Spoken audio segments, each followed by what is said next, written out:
I hope a vaccine will soon be available. Everyone, everywhere must have equitable and affordable access to this vaccine. The COVID crisis has triggered the worst recession since the 1930s Great Depression.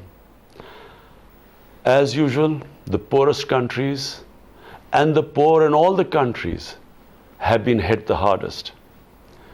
Despite our financial constraints, we have injected over $8 billion, 3% of our GDP almost, to protect the poor and keep the economy going. Excellencies, debt relief is one of the quickest ways to create fiscal space for developing countries. Therefore, in April, I called for a global initiative on debt relief. Pakistan subsequently initiated discussions on this matter at the UN and co-led the discussion group on debt vulnerability under your initiative. I welcome the extensive menu of options identified by each of the 6 discussion groups. We must prioritize those actions that can have a significant impact and can be quickly implemented. First, extension of the G20 debt service suspension initiative for at least 1 more year.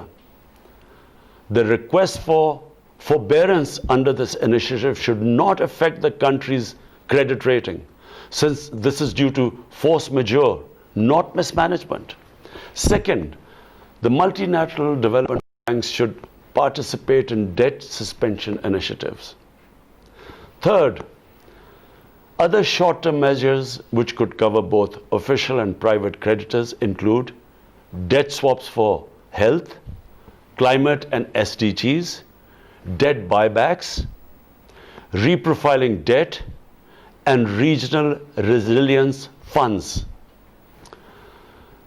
Excellencies, investment in sustainable infrastructure will be key to economic recovery and realization of SDGs.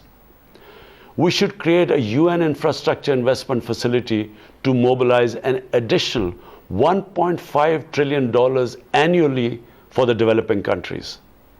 The IMF estimates that developing countries would require an additional $2.5 trillion to recover from COVID-induced contraction. Rich countries should support the creation of at least $500 billion in special drawing rights and relocation of unutilized SDRs. Recovery from recession, as from pandemic, must be inclusive and equitable. We must break the shackles of poverty and inequality. I thank you.